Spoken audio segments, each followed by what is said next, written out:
from a galaxy far, far away. And a bookshelf straight out of the 90s. From Thrawn to Dantooine And everything in between. This is Legends Look Back. Hello, everybody, and welcome to Legends Look Back, proudly part of the Utini Podcast Network. It's a Star Wars books podcast for people who wear Ren and Stimpy pajamas, where we talk about all things Legends, celebrating our rich EU history, as well as diving into lesser-known Star Wars classics. I'm your host, Jared Mays, and today I'm joined by my good friend Freddy C., who just woke up but had his protocol droid make him a steaming hot cup of calf. What's up, Freddy? I'm good, and I woke up not too long ago, maybe about 40 minutes ago, so it's gonna be fantastic. Oh my gosh, so good, so great. Oh man, well, it's fun to see you, even though we were just talking to each other, 2 days ago on Thursday night. But for watching this live, that doesn't matter to you, because here you are. You're watching it. It's time for the show. And also, we've got something really fun for this episode that is going to be a surprise to us. Our good buddy Trevor from across the pond is going to be recording some segments for us to throw in here in the edit, because we have to have his expertise in this episode. Here's the fun thing, Freddie. Neither you nor I know what he's going to say. And Great. We're going to be finding out and reacting for the first time on Thursday as we watch the show live with everybody else. Looking forward to that. And thank you, Trev, for chipping in. This episode, of course, is about, the only person who's no good to us dead. Well, or maybe it's the other people who are no good to us dead. It's been a long time coming. What's that? Han Solo's no good to us dead. Solo's no good to us dead. We're talking about the legendary history of Boba Fett. This time, no disintegrations. All right. From his introduction in the animated segment and holiday special, which was recently re-released on Disney+, to his resurrection in Dark Empire, to his impersonation by Jodo Cast in his redemption arc in Legacy of the Force. Man, Boba's made his rounds in Legends, hasn't he? Oh my goodness. We are here to break it all down. Plus, he is back now in the spotlight with his reappearance in The Mandalorian, his very own live-action show debuting this fall. Man, it's the year of Boba Fett, isn't it? And he's got his very own crossover event in War of the Bounty Hunters. Just had 40 Boba Fett variant cover issues. You pick up any of these, Freddie? I did. War of the Bounty Hunters? Yeah, I picked up a good amount. I'm not going to say how many. I didn't get any because I've been collecting the High Republic #1s. Oh, okay. And that's gotten out of hand. I think I just picked up my 10th this week. It just got the 5th printing, the High Republic #1. And this guy was like, at the comic book store, he's like, I feel like every time we get new High Republic #1s, you're here when the door opens. And I'm like, you are correct, good sir. That is me. Here I am. Well, I can't wait for you to show off in the Discord which ones you got. I'm interested. Yeah. It's going to be exciting. I'll take some pictures. And everyone should see him by Thursday when this show goes up. So Excellent. Yeah, I was tempted. I might have ordered one. Might have ordered several. I don't remember. That's like a fun game I play with my future self is I'll order things and then instantly forget about them. So that it's not on purpose either. But then when a package arrives, I'm always like, what's this going to be? And then if it's like art supplies for my wife's business or something, I'm always like, it's not Star Wars. But it's fine. It's fine. You know what else is fine? We've got some recent acquisitions we want to show off. I just showed off High Republic #1, the 5th printing, which I think is my 10th copy of this. I don't have them all, but I've got a bunch. I got a couple of other things that they're not new since Thursday. I just forgot to show them off on Thursday, so it's good to have a redo 2 days later. Before I do, how about you, Freddie? You got any new ones? It's not been long since we last talked. Yeah. I was sitting in the airport thinking, okay, I don't have anything to show for this episode, but I did complete my comic book, Legends comic book collection. So what? It's all digital, unfortunately. Yeah. It's not physical, but I finally have every single Legends comic book just sitting in the palm of my hand. Everybody How great give is that? Freddie a virtual round of applause. Here's the thing, Freddie.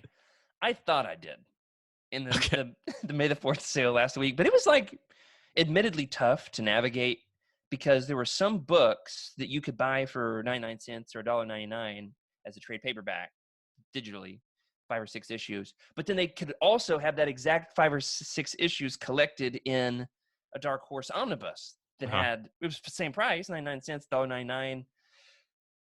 With way more issues, and that happened to me a couple times where I like accidentally purchased the same thing twice. It's like only a buck or two, so not a big deal, but Yeah. that really adds up. And so I was doing research this episode and realized I went to read, just kicking my feet back up in my camping chair. My kids played in the yard, so I'm going to read Boba Fett and the Ship of Fear while my kids play. Got like an hour here. It's probably just the right amount of time. Knock out a few issues. It's not on there. I didn't get it. Where is it? Why don't I have it? What happened, Freddie? It's okay. One of these days there'll be another sale, and then I'll finally complete the collection. Well, I've got another trade paperback that is actually physical, not digital. I was in a comic book store the other day, saw this, and was like, I feel like I need it. It just looks gorgeous, and that is the Forever Crimson Oh man. trade paperback that was just what year is it, Freddie? Tell Forever our Crimson. listeners. All right, no, tell our listeners who are listening in the future what year we're recording this episode. So currently the year is 2021, if I got that 2021. correctly. What happened to 2020? What? We won't speak of that year. No, it doesn't exist. Does not exist. How about when did Legends books stop being written? I believe that was 2015, if I'm not mistaken. Yeah, 2014. 2014. Okay, it was. Right. Yeah, that makes sense. Yeah, close enough. Yeah, Now, whatever. here's the crazy thing. There's an issue in this, in Forever Crimson, that is a Legends story. I don't think we've talked about this on the show. That was first published in 2019. It says 2019. Star Wars 108 was the continuation of the mainline original old school Marvel comic, and they wanted to bridge the gap with Valence's origin story. He had a few appearances in the old Marvel run. They wanted to bring him back in the current canon comics, and so they're like, here we go, one last ride for Valence. So they kind of under the radar published another Legends story in 2019. Isn't that wild? That is wild. The fact that Legends just permeates even till now is just proof that I don't know, Legends is here forever. There's also a green rabbit in here that I know that Joxy's gonna love. So excited about this. It collects, let's see, what issues does this say? Normally they tell us, all right, Star Wars, the original Marvel comic from 1977, collecting issues, and this is so random. Listen to this: 16, 27, 29, 50, and 108. Clearly. But this has got to be the most gorgeous cover. Man, Yeah, that orange, beautiful. you got Vader dueling Valence. And we are actually planning a Valence Spotlight episode for Legends Look Back. You want to know who he is? What's his whole deal? Hey, I don't know. I only know his canon stuff, unfortunately. So we'll have to go back and find out what he was doing in Legends, and I can't wait. Why is he dueling with Darth Vader? I'm so excited. So excited. Well, in terms of Thracken's Thrift Store, that's what we've got this week. However, there's a couple things on the horizon. It's time for Legends Lookout. Freddie, in Bounty Hunters number 12, I just told you I've been reading the Canon Bounty Hunters comics. It's got Valence in there. Getting ready for War of the Bounty Hunters. Have to. This looks really fun. The way it ties in, kind of parallels Shadows of the Empire from back in the day, which we're getting ready for. There's this big fuss in the fandom. Did you see this, Freddie? I didn't. I've got some Funkos back here. I've got all the original Bounty Hunters from The Empire Strikes Back. And I want to know, how do you pronounce Zuckus's boyfriend, partner? What's his droid? Yeah, partner? I mean, whatever they are to each other, they're. I I know that this is a thing, and I know that everybody's been trying to figure out, the best way to say this or the right way to say this. Yeah, I've always said Forlom, but I know that there's a LO. Everyone's trying to go with this LOM deal. No, you're right, Freddie.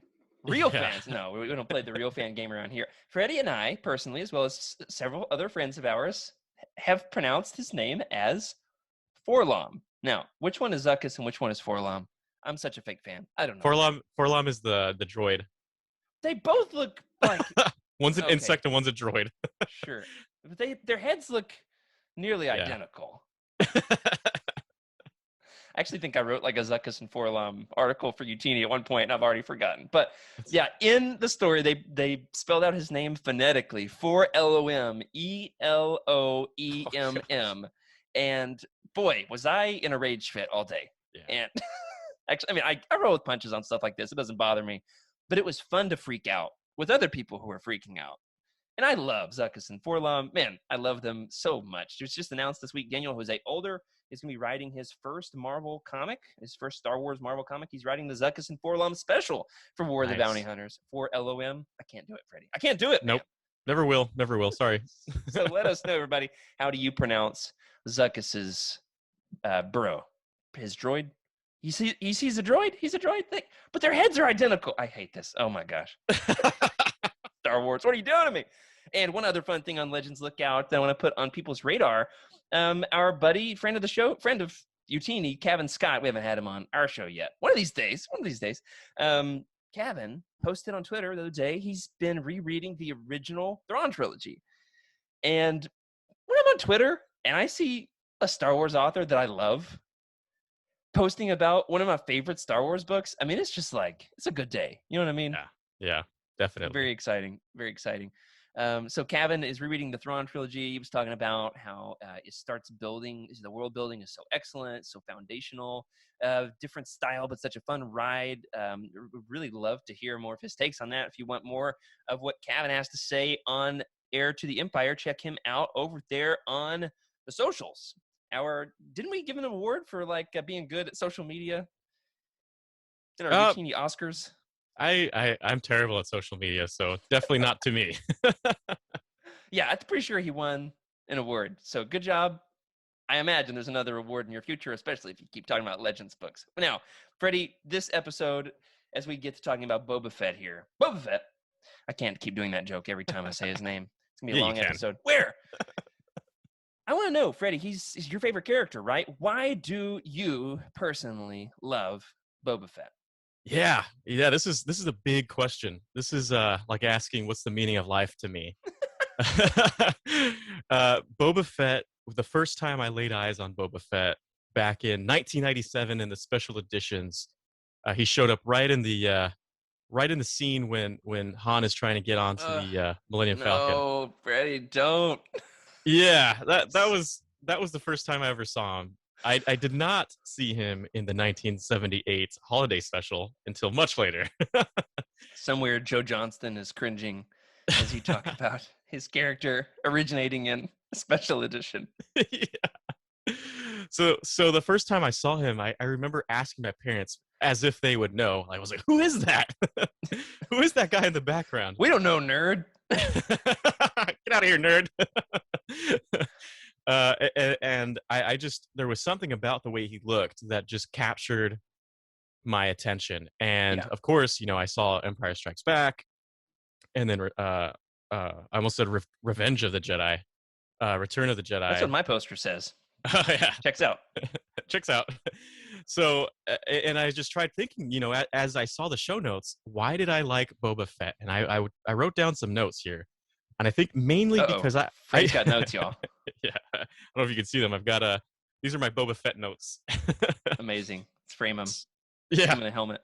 So back in the day, right, Boba Fett had 5 lines, and that's all he needed to capture.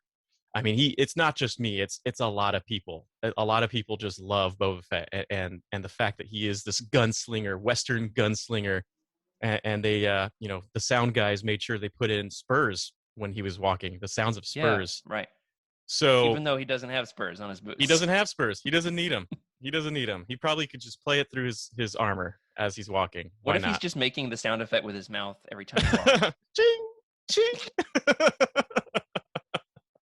No one would be able to tell, right? Right. Exactly.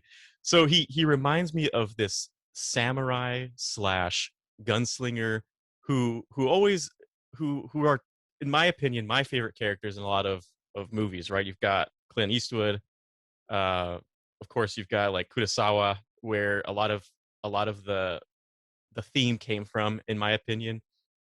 And he is just this mysterious person with 5 lines that just captures your attention. And when Vader says no disintegrations, it's almost like Boba Fett just is like, fine, I guess. Right.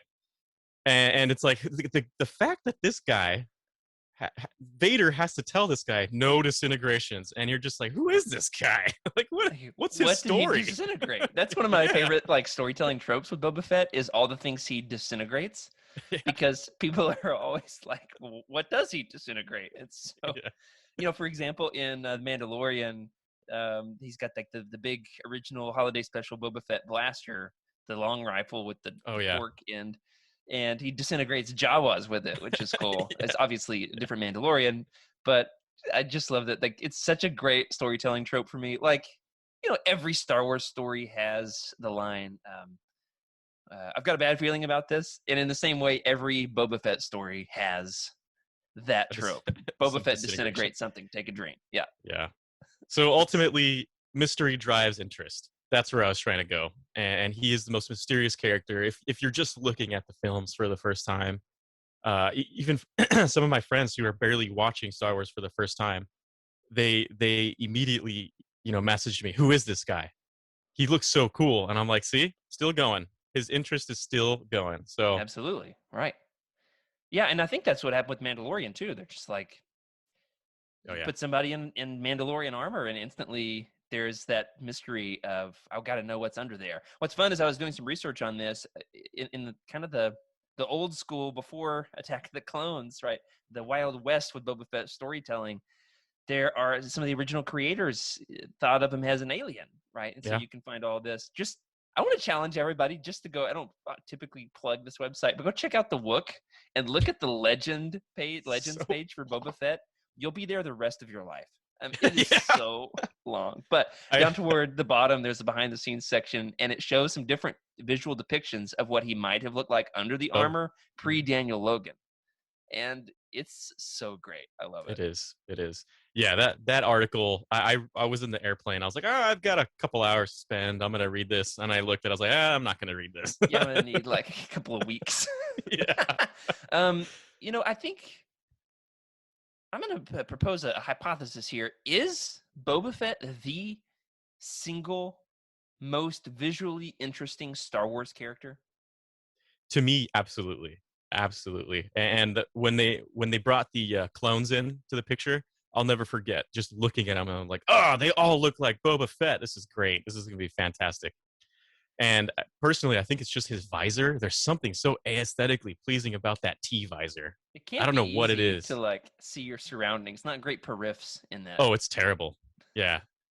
In my Jango Fett helmet that I've got, I just remember putting it on for the first time. I was like, this is impossible. Like, how is he this good? Right.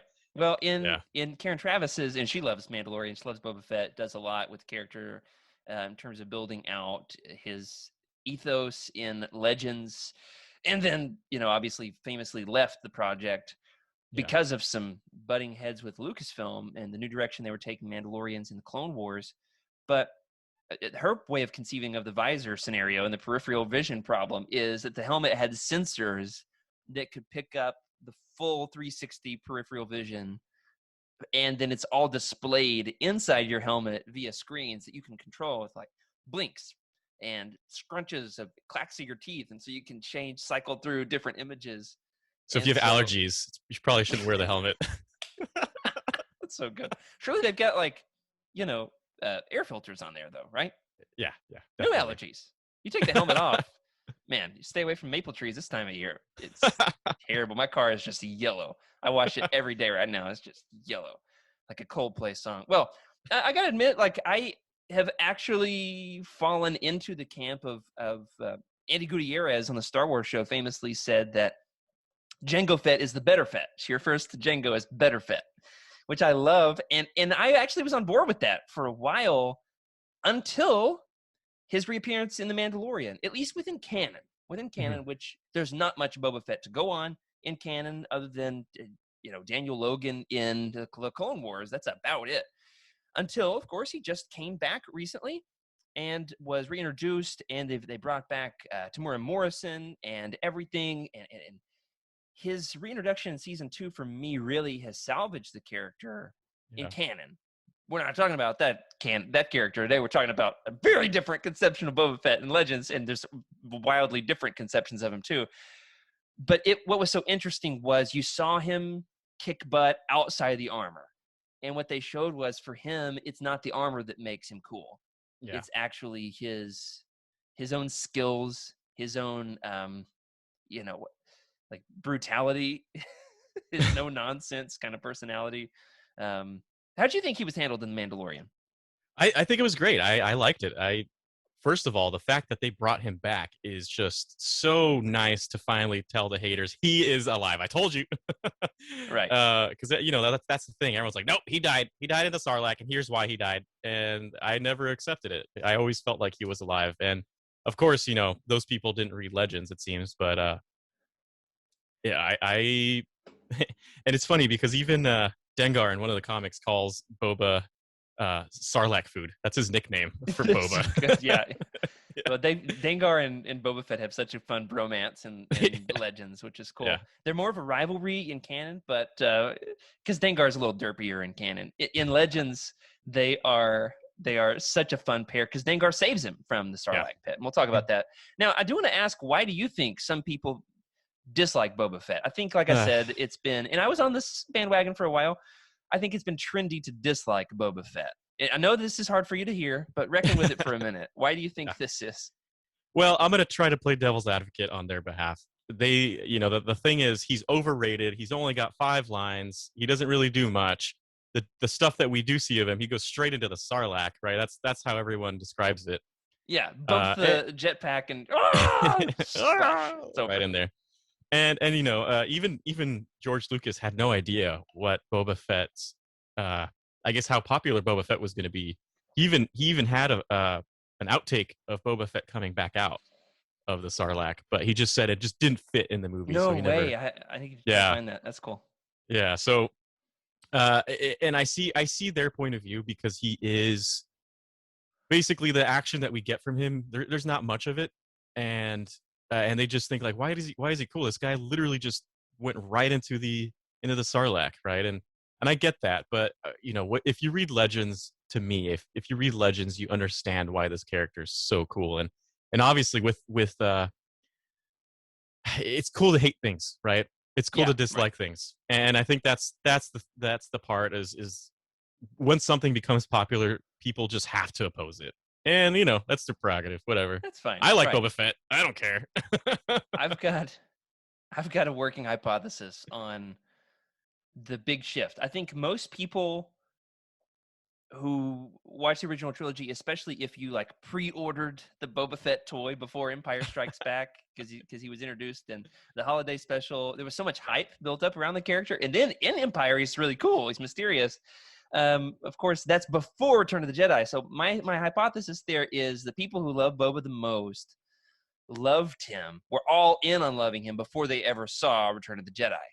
Then, secondly, I think the people who most adamantly oppose Boba Fett and his popularity are the people who grew up with the prequels right alongside the original trilogy, or even with more exposure to the prequels in the original trilogy. Because think about this. Here's Boba Fett. Here's your introduction to Boba Fett in Attack of the Clones.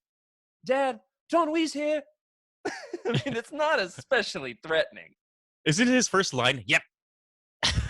Is it? I'll have to look that up. I think so. But what's cool is Daniel Logan actually has really championed the character in his own fun way. All the actors who have played Boba Fett have done just a great job in interacting with the fandom. I love Daniel Logan's love for Star Wars. He regularly posts about Star Wars books. He loves it. He's a really cool guy. Which is fun. And then you actually have like a passing resemblance. You look a little cooler, with the facial hair, but like, you could, you don't look so. Can anybody else see this? Come on, help me out. Doesn't Freddy look a little bit like an adult Daniel Logan? Yep. You gotten this before? No. I've gotten Keanu Reeves once. That's why I always fan cast him and everything. So good. But Daniel Logan, that's a first. I can see it. We'll have to put up in the Discord a side by side of Freddy and adult Daniel Logan. We've got to find one with some facial hair on there. But we are going to talk about all of Boba's incredible, wonderful stories in Legends. And we're going to take a quick break, and then we'll be right back with the meat of the show. Hello, Legends Look Back fans. It's Trevor here from the Star Wars Archives. Now, I know today's show has been all about Boba Fett, so Jared asked me to just make a short video, maybe talk about a few of the more obscure books that the guys wouldn't have covered. So, the first book I want to talk about today is The Bounty Hunter. So this is book 2 in the Lost Jedi Adventure series. Now, these are choose your own adventure books that were only ever published in the UK.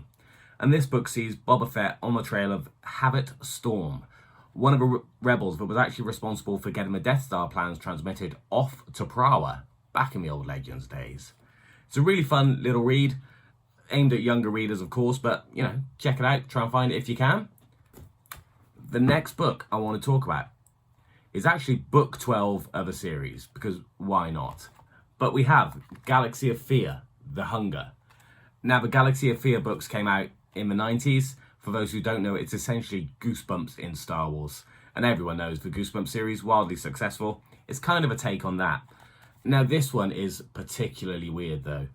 So, not only is Boba Fett hired by Darth Vader to hunt down the main characters of the series, but they go to Dagobah, they meet Yoda, and more importantly, there's a character in this called Platt O'Keefe, who's a female smuggler that appeared in loads of the old West End games, role-playing games, source books and materials and short stories, but this is her one and only actual appearance in a proper book. So that makes it worth a mention for me anyway. Then the last one I want to talk about, and this one you really, really should hunt down. So it's a short story called Boba Fett, A Practical Man, and it takes place around the beginning of the New Jedi Order series. So it covers the initial incursion into the galaxy by the Yuuzhan Vong. It's all about Boba Fett trying to help Mandalore rebuild itself and have a relationship with the greater society of the galaxy at large. It's a really cracking short story. I highly recommend everyone checking out. Now, it was originally just published online as an ebook, but it was reprinted in Legacy of the Force Sacrifice, also by Karen Travis, the author of A Practical Man. So those are my obscure picks. I hope you enjoy them. Try and hunt them down if you can. They're all well worth it. Back to you guys. You know what all this is reminding me of, Freddie? As we get What's that? talking about Boba Fett here, is that Patton Oswalt, that scene from Parks and Rec from before The Force Awakens came out, and he did like the filibuster. Have you ever seen this? I'll post it in the Legends Look Back Discord. The extended version, not the one they actually aired in the show. You got to watch the extended version of Patton Oswalt was just going off script. He was just improvising, and he came up with this whole plot for what episode 7 should be. And he's like, Boba Fett's gauntlet comes up out of the Sarlacc. Then he's holding Chewbacca's severed head. And I've just been sitting here trying not to laugh thinking about that the whole episode. But unfortunately, that story is never in Legends. But tell the good folks what is. The first category we're going to be talking about tonight is the most important Boba Fett story. We're going to talk about the most important Boba Fett story in Legends, the best Boba Fett story. They're not necessarily the same. We're going to talk about an underrated Boba story, the weirdest Boba story, and the worst Boba story, bless its heart. All right, you're up, Freddie. I can't wait for that one. What you got? So, the most important Boba story to me is Blood Ties. And I'm not sure if you've read Blood Ties, but that's the series where Django is basically training Boba Fett. And you can see it starts off with a beautiful image. I think I sent it over to you, where he's surrounded. Yeah, he's surrounded by a bunch of thugs and a crime lord, basically. And there's a Rancor, exactly, and there's a Rancor behind him. And I can't read it, but basically he's saying... I didn't even notice the Rancor. That's cool. yeah, it's beautiful. The whole point of it is he's surrounded, and everybody there wants to kill him, but he's not afraid. And then the second page literally jumps to like a flashback of Jango Fett training Boba how to use the young Boba, sure. Yeah, exactly, young Boba, how to use the jetpack, right? And he's like, "Are we doing flight practice?" He goes, "Not really. I want you to take a tooth from the most fearsome animal you're ever going to see in your life." And it's called the Balyeg, I believe. Yeah. And that Balyeg is just incredibly scary. And I can only imagine at his age, like 10 years old or something like that, to take a tooth from that thing. And the whole point of that training from Jango was, if you're ever in a situation where you might feel fear, just remember you faced the most fearful thing in the galaxy, and it's already behind you. so you'll never have to be afraid again. And that was the whole point of that training. Now, this is definitely in contention for me. Yeah, I would definitely put it up there in my top 5 of the most important Boba Fett stories in terms of showing his arc, his development Yeah. from how do you go from Daniel Logan to Jeremy Bullock or Yep. Tamura Morrison, right?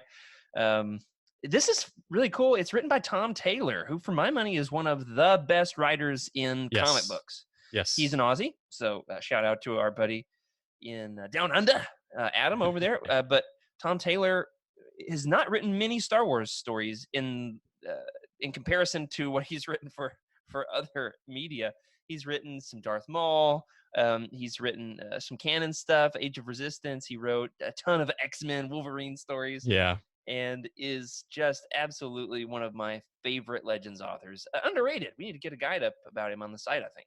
Yeah, I think him mixed with Chris, I think his name is Chris Scalf, the artist of this comic book series. I mean, if you Checks look out. at this Sounds art, right. it's beautiful. It's so cool. Yeah, it's different. It is. It's different. It's digital art, actually. Oh, is it really? Yeah, you can tell just by a lot of the scenes. Maybe we'll try to pop it up in our art show coming up. But yeah, it's one of my favorites. I think it's the most important because you get to learn about Boba Fett, how he becomes the person he is, and you get to see Jango Fett training him as a father and son, well, father and clone, I guess. And you see the pain in Boba Fett too when Jango Fett dies, or and everything that's happening there. So it's, in my opinion, if you want to learn Boba Fett and his backstory and who he is and why he is the way he is, you have to read Blood Ties. Yeah, great pick. I just downloaded it this morning. I was hoping I could squeeze it in before the show, but my kids had other plans. Boy, did they ever. I'm hoping to reread it soon. It's so good. So good. This could actually be in contention for the best as well, not just most important. For me, I'm going to go a different direction. You went comics and it's a story that crosses the bridge from prequel Boba to original trilogy Boba. I'm going to go like sequel era Boba, and I'm going to talk mostly about the novels. Obviously, as we showed off earlier, he does first reappear in 1991's Dark Empire. And I love this line in the middle of the page there. He says this, I would say this is the single greatest line in all of Legends, maybe, for me. I need to get my wife to do a mural of this line. It's so good. The Sarlacc, let me see if I can do it in a Boba Fett voice. The Sarlacc found me somewhat indigestible, Solo. How was that? Like at least a 6 out of 10? That was good, actually. That was really good. All right, I'll take a 6. Don't need a 7. It's important in the comics, but then I'm also going to give a shout out to it's in perfect Star Wars fashion, Freddy. The same story is told different ways in more than one book. So it is in both Tales from Jabba's Palace. There's a story of Boba escaping the Sarlacc pit, see who it's by and what its name is, and then also it's retold in the Mandalorian Armor. So it's retold in the Bounty Hunter Wars series, not to be confused with the new canon comic War of the Bounty Hunters. Don't they love to recycle titles? Yeah, they do. This one is called, oh, come on, why do you got to give these books such, each one has a title, the Rancor Keeper's Tale. I think it's the Bard, right? The Bard. Oh, okay, there's a backside in the contents. No wonder. All right, haven't found it yet. Bad Feeling, Bulbo, Assassin. Where are you? There it is. It might be towards the end. Yeah. A Barv Like That, The Tale of Boba Yeah. Fett by J.D. Montgomery. There you go. It's a little difficult. It's a little wordy, but it's awesome. Yeah. The way it's the story of how he gets out of the guts of the Sarlacc, and it's so brutal and 90s. It's excellent in a weird way.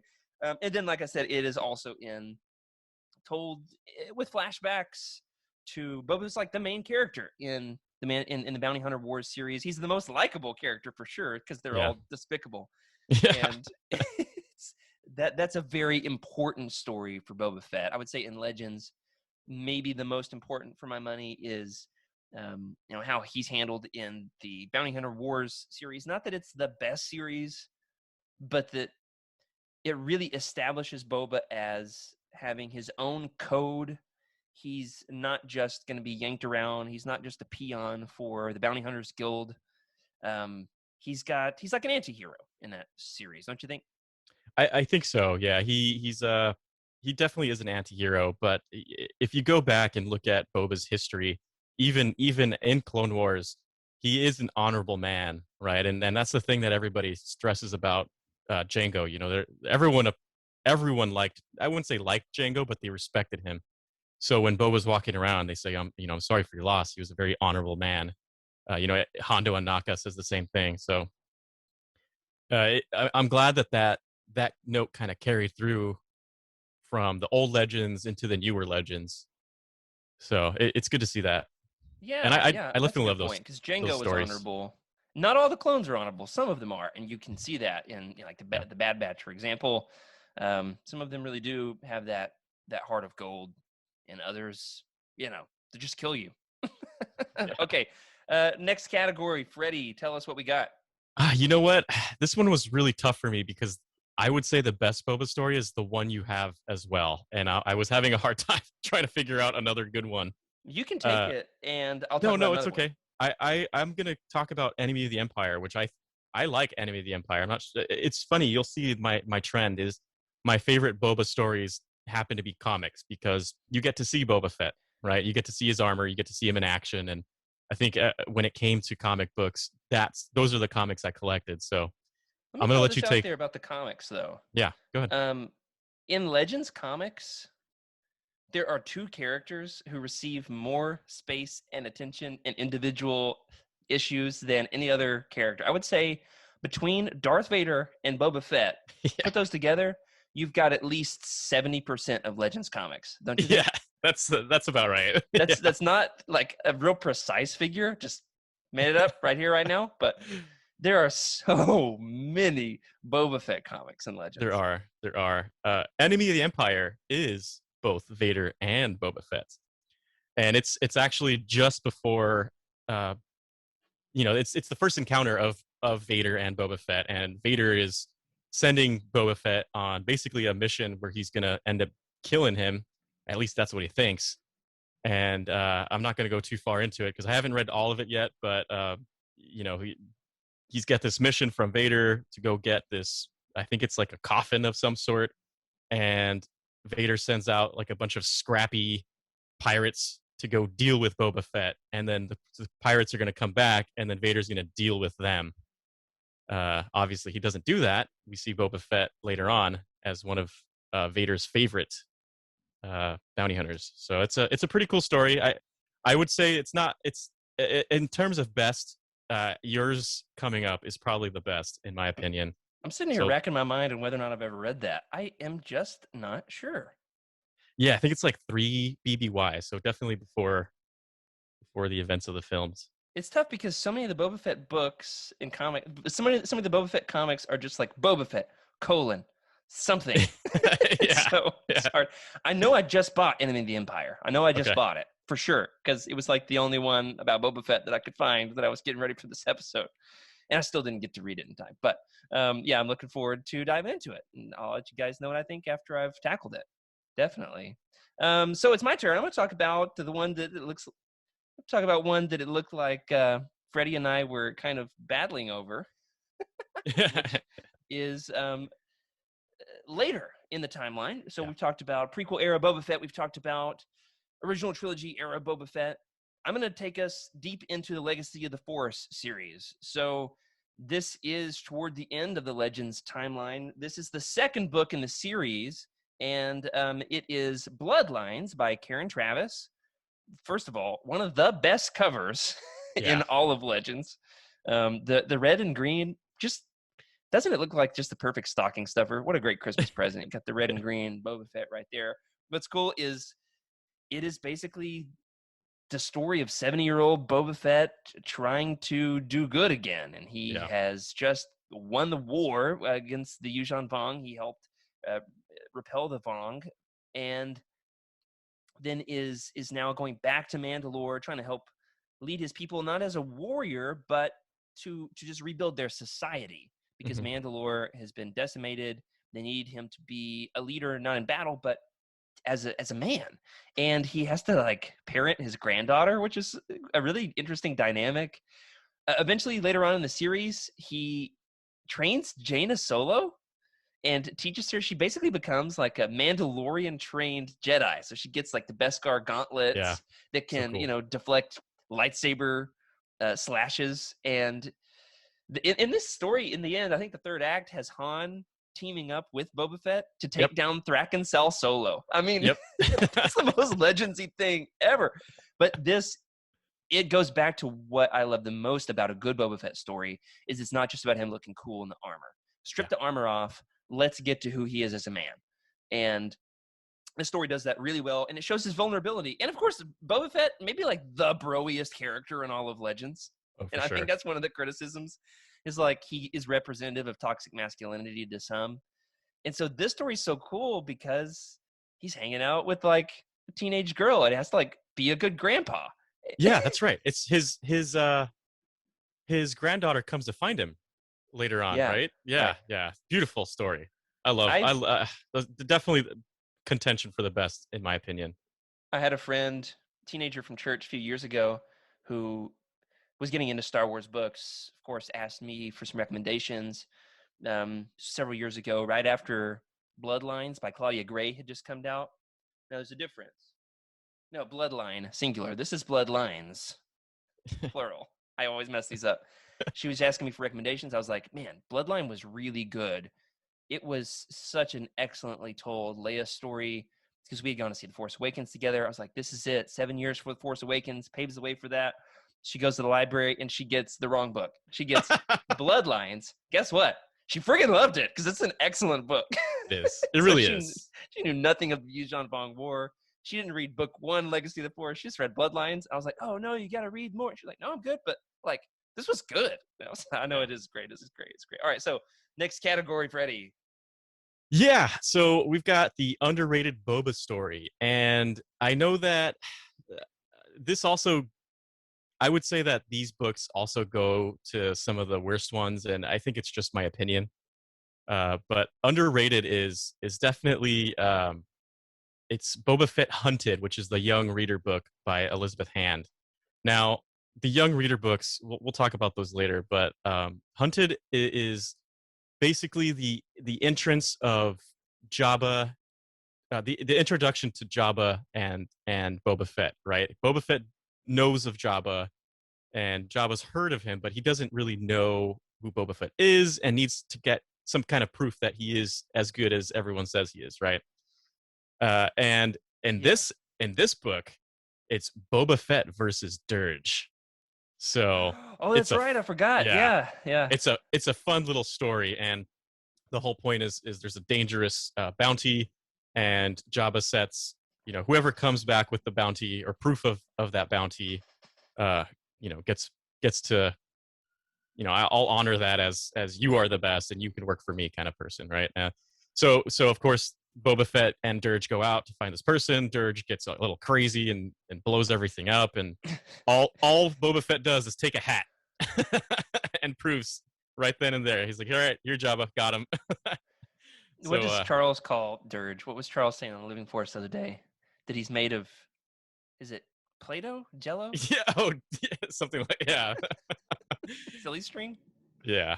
Yeah. That's, we'll talk about Dirge in maybe later episodes, but I'm so sad that we didn't get to see his, more of him, right? But He's back, baby. He's he's back back. in canon. For Yeah. sure. I'm so excited. That's what I'll do. The only variant cover I'll get for War of the Bounty Hunters, if you just stick Jello Dirge coming Jello- apart at the seams. So Jello excited. You got Red Tear alongside Hot Dog Boba Fett, Jello Hot dog Dirge. Boba Fett. Jello. All right, my most underrated Boba Fett story. You just wait, Freddie. I'm gonna take yours to task. I think that Young Reader Boba Fett series is atrocious. Well, that's why I put the rest of them on the other on the worst Boba Fett. that one actually is probably the strongest in the series, if I remember correctly. Yeah. That sounds right. Yeah, Dirge. You put Dirge in the story, automatically bumps it up a letter grade. Sure. Mine is an ebook. It's a novella. It is Boba Fett, A Practical Man by, and this is becoming a pattern, I realize, I'm sorry, by Karen Travis again. Not all of my picks are by Karen Travis. But this is so cool because Boba was kind of absent for quite a while in Legends storytelling. He comes up out of the Starlight Pit, and then, well, he does the whole bounty hunter wars, but then where'd he go? What's interesting is there's actually a retcon. Do you know about this, Freddy? That he is impersonated for a while by Jodo Cast. Yeah. I need to look up the exact story where the retcon is established. I know that one of my favorite Boba stories, which is Shards of Alderaan in the New Jedi Knights, Young Jedi Knights, Shards of Alderaan, which is such a cool cover. Look at this sucker, Freddy. So Yeah. awesome. The silver Yeah, and that's purple nice. with Boba in the middle. So excellent. Anyway, in this, it's established that the Boba Fett who captures the Solo twins is actually not Boba Fett. But so for a long time, he's gone. And here's the retcon. He becomes Mandalore. And this is the story of how Boba steps into the limelight, is not just a random Mandalorian out, performing hits on criminals and crime lords, but he is basically called by, I think his name is Finn Shisa, this sounds right, who his dying wish is that Boba would take up the helm and become Mandalore, capital M Mandalore, the leader of the people. And it's only 100 pages. I actually got the ebook for free just yesterday from my local library. I'm hoping I can sit down and read it. There's a lot to read, Freddie. There's a lot to read. Yeah. And in this, it's about how the Mandalorians repel the Yuuzhan Vong, and they do it by enlisting themselves to the Yuuzhan Vong. Yep. As mercenaries who are going to do bad for, going to do all kinds of bad stuff. And when it's all said and done, of course, they are working for the New Republic. They're like sleeper agents. Yeah. What do you call that? Double agents. Double agents. Yeah. Yeah, it's a pretty good story, and I think I'm not sure when it's made clear, but Boba Fett decides to work for the Yuuzhan Vong, and I remember at that time I was like, "Come on, you can't do that!" But of course, goes back to the old adage, right? Keep your enemies close, or closer, I guess. Your friends close. So, pretty interesting way how that developed. Honestly, a very very good and definitely underrated story. Absolutely, it's excellent. Talk to us about the weirdest Boba Fett story. Oh man. Okay, so we had to go here. This is probably the most legendsy story that you'll ever hear. All right, so the weirdest Boba Fett story. I'm not even sure where to start with this, but it's called Bounty on Barkuda, and there's a Hutt. His name is Gorga the Hutt. He's absolutely in love with another Hutt, and I think I sent you Sure, yeah, I'll pull this a up. visual of what he's saying, and he's basically like describing this Hutt and how beautiful she is, her nice supple dumpling lips or something like that, and and so he's absolutely in love. Turns out that this Hutt, her name is Narco or something like that, Anacro. She is the daughter of Orko, and Orko does not like Gorga. So Gorga's like, how can I win over Orko?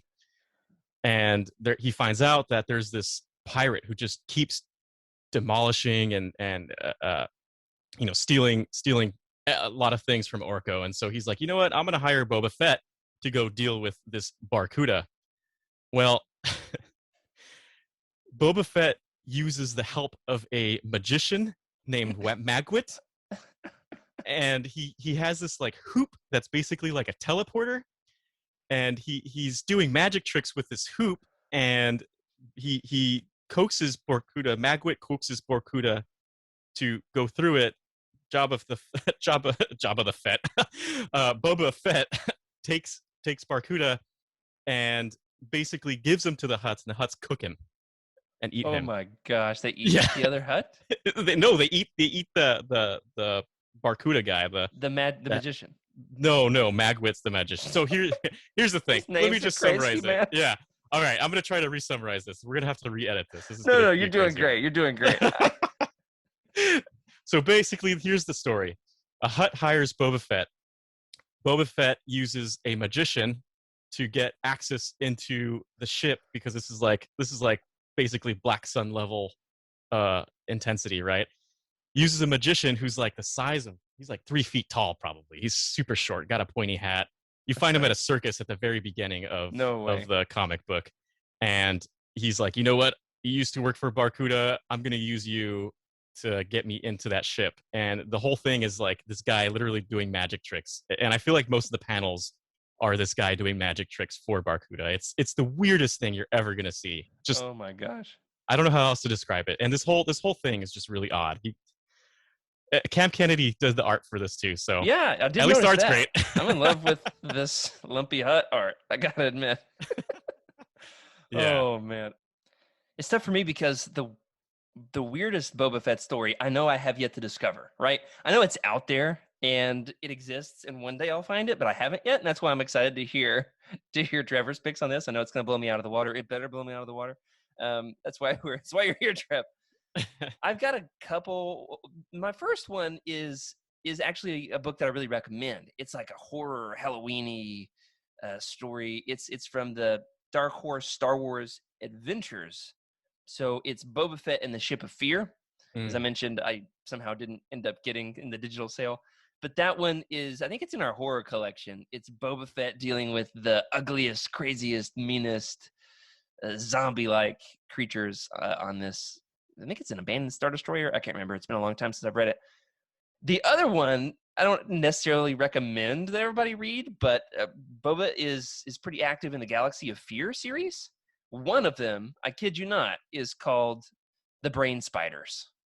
So I'm just going to leave it at that. There you go. That's probably got to be one of the weirder ones, right? Yeah, there's in Legends the amount of weird content. When you gave me this task and I saw worst Boba story or weirdest Boba story, I was like, oh my goodness, here we go. There's so many good ones out there. The fact that we've got Ship of Fear with the brain spiders, Boba Fett enlisting the help of a magician. It's Right. It's Legends classic. Yeah, that magician one. I can't wait. I gotta check that one out. And our final category for the day is the worst Boba Fett story, bless its heart. Now, we have to say this one a little bit tongue in cheek because Freddie and I have pretty unanimous picks on this. Now, I'm sure there's something out there we have yet to discover, but we celebrate the Star Wars stories at Utini. We're not going to dump on them. But I will say I read through the young reader Boba Fett stories from Elizabeth Hand and Terry Bisson. No, there's 5 or 6. I think there's 6 in the series. Read through these a couple years ago, and I had just read, all the Jedi Apprentice, Jedi Quest, Last of the Jedi, all of those young readers, and I was like, oh, cool. There's a series about Boba too. It's only 6, so it's not going to take as long. Oh man, it was not of the same storytelling or emotional depth as Jude Watson's books, in my opinion. No, I mean Jude does such a great job at his stories, and the woman, or she, sorry, she That's does not great. her real name either. It's a pen name. No, yeah, pen name. She does a great job with all of her stories, and honestly, the Fight to Survive, Crossfire are not. They're okay, right? They're depending on where you are at, right? If you're an advanced reader, you're not going to really care for these books, these young reader books. I can't really speak to them, as a young reader. How would it have read? Yeah, I've got friends that read them, at 10, 12 years old who love them. Yeah. So especially right about the time Attack of the Clones came out. These came out between Attack of the Clones and Revenge of the Sith. I've got a friend who's like, man, you got to read those books. They're great. So I think that's like the 12-year-old nostalgia speaking. Corey famously liked these when he was younger, which is cool. Yeah, there's a lot of continuity errors in them that I couldn't really look past, right? I think in I forget, I'm not sure if it's I think it might have been Elizabeth Hand's book. I forget which one. She talks about him going to Coruscant for the very first time when in book 1 he was already there. So it's not like she contradicted something that's going to come later. It was her own stuff. That's funny. Yeah, it happens to the best of us. These young reader books, in my assessment, I think the authors pretty well just crank them out. Yeah, that's the kind of feeling that you get when you read it. There's obviously Leland Shee's not going to spend the time to look at the continuity of these, right? And we will. And we do because that's we don't get paid to do it either. So we just love our Utini books. Yeah, definitely. They're, for what it's worth, I'd say they're worth the read. They're only 6 books, and you got to get to the last one, which has Dirge. So that one's cool. Yeah. Well, we'd like to know what you think. Have you read any that we have yet to get to? Would love to hear your assessments on these. The most important Boba Fett story, the best Boba Fett story, an underrated Boba Fett story, the weirdest and the worst, bless its heart. Now, before we're done with the show, I do want to ask Freddie, Do you have any other honorable mentions that have not yet made the show? Uh, I I really do like Blood Ties and Boba Fett. There's so many comics, right? There's man, I couldn't even count. I was trying to look at them. There's Twin Engines of Destruction, which is an honorable mention. I mentioned Enemy of the Empire. There's a few good ones there too. But I think Blood Ties, Boba Fett is Dead is a good honorable mention. I didn't mention that one here. I think it's a separate 4-issue Yeah. comic book set. And of course, you've got Tales of the Bounty Hunters. Very good read. Little section there, and Oh, then yeah, we didn't talk about that, did we? Yeah. no. So a lot of good. Look, I mean, if you're looking for Boba Fett content, comic books, man, you're gonna find a lot of good stuff there, and there's a lot of good stories and a lot of weird stories. Yeah. And in the books themselves, right, you've got the classics, the Tales series, right? You've got Tales of Jabba's Palace, and then the Bounty Hunters. I'm going to plug one too, and that is Tales from the Empire. Yep. And this one has Boba on the cover. Now, I'm trying to find which one is the Boba Fett story in here. We're going to try to read this later this year and tackle this and review it. Now, what's fun is there is the longest story in here is by Timothy Zahn. It's called Side Trip. Now, I'm going to post in the Legends Look Back Discord channel. I don't have it pulled up right now, but in the Essential Reader's Companion, there's art that was done specifically for the Side Trip story, which is Thrawn impersonating Jodo Cast impersonating Boba Fett. Oh, So great. it's Thrawn in Boba Fett's armor. It's out there. It's official art. It exists, and it's incorporated into this. It was originally published, I think, in the Adventure Journals, and then was recollected in Tales from the Empire. So I'm excited to get to that. That's maybe the only Thrawn story I've never read. So looking forward to it. Now, everybody, we are, of course, going to close out the show here. We want to know your picks, however. What did you love about Boba Fett as a character? What stories do you love? And Freddie, we've got a new Boba Fett show coming out later this year. In a minute or less, can you tell us, what's one thing you'd love to see in the show? I'd like to see some sort of development of how he became who he is, and first of all, how the heck did he get out of that Sarlacc? What did he do? Oh, like a flashback. That'd be cool. Yeah, I'd like to see, and I know Star Wars really doesn't do flashbacks. I mean, they've got the Force back, right? So I'd like to see how they integrate, Boba Fett in the Clone Wars and the prequels, how he got out of the Sarlacc pit, and basically his development. I want to see his development, but I feel like we'll see. It's going to be interesting. I'm not sure if they're just going to, whatever happened in the past is the past, and we're just going to move forward, kind of thing. Yeah. So it should be interesting. I didn't know that I needed that until you said that, and I definitely want to see the gauntlet coming up out of the Sarlacc pit. That should just be the opening frame of the show. Just he blasts out of the Sarlacc pit. That'd be cool. I'm gonna say I want to see Boba Fett disintegrate an entire colony of Kowakian monkey lizards. I want to see him. One of them comes up and sniffs him, and he's like, "Oh, what's up, little fella?" And he pets it. And then it bites him on the finger, and then he just pulls out all of his guns and it's just like, just blasts them all to pieces. And disintegrations. That would be great.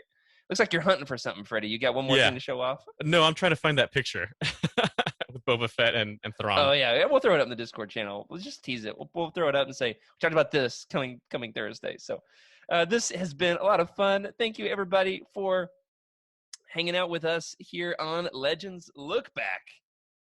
Whew, this has been an episode a long time coming, Freddie. Finally did it. You excited that we finally did Boba Fett? I am. I felt like I had to prepare for it because he is my favorite character. Very prepared. I had to make sure that I proved why I liked him so much, right? And so, I personally, long time coming. Glad we did it, and I hope it's not the last time we talk about Boba Fett.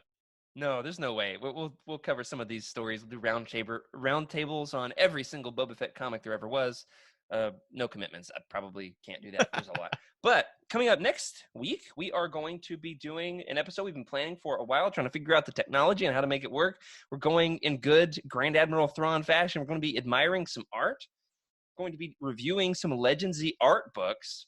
For example, I've got Star Wars panel to panel covering all of the Dark Horse Comics art. And so we're going to be analyzing and admiring some of the best Legends art that ever was. We're going to have an art off, and then whoever loses gets assassinated by an ogre. Isn't that how it works, Freddie? Right in the back. And then if you are reading along with us and want to prepare for what we are going to be talking about in our next roundtable, tell them what we're going to be reading next, Freddie. Yeah, so we've got check this out. Here's my Legends Look Back calendar. Yeah, wow, look at that. You use a real paper and pencil. Yeah. Amazing. Old Shadows of the school. Empire. That's what we're doing. Yeah, I am so excited. It's got everything. And that's a good Boba Fett story, too. The comic specifically covers more of Boba's arc. How do we go through this whole episode and not talk about Boba and Shadows of the Empire? I figure it was going to be mentioned during the episode anyway. At least Here it is. Cosmic Force, right? Cosmic Force is probably going to cover it. So yeah, we are. We're going to talk about that on Cosmic Force. You're welcome to join that episode, too, by the way. I should probably give you the date on that. Well, Yeah, thank you, everybody, for down. joining us for this episode of Legends Look Back. Thanks to our incredible patrons for your support. We love making the show, in case you can't tell, and we're glad that you're along for the ride. Special thank you to Cheryl Bell, Patrick Ortiz, Carl Sander on our Jedi High Council, Elizabeth Cloutier, Jason Mitchell, Sally Chris Iverson, and Freddie C. on our Alliance High Command for their amazing support. If you would like your thoughts around the show, you can email us, legendslookback@utini.com. You can send us a message in the Legends Look Back Discord channel. You can leave a comment on this episode on YouTube. You can find us on Twitter at Legends Look Back, or me, I'm at Jared Q. Mays. Freddie? at Wake Up Freddy. Excellent. If you are looking to buy some of these books, I'm going to help support the show. Boy, did we give you a lot of books you could buy in this episode. You can click on the Amazon link on the profile. Or, of course, if you want to let us know what is the best or the weirdest Boba Fett story or whatever, you can click on a link there on the book profile and leave us a review and let us know what you think. Remember, everybody, he's no good to us dead. No, that's not it. What is it? Remember, keep the Utini fan code and be a force for positivity in the fandom. May the force be with you.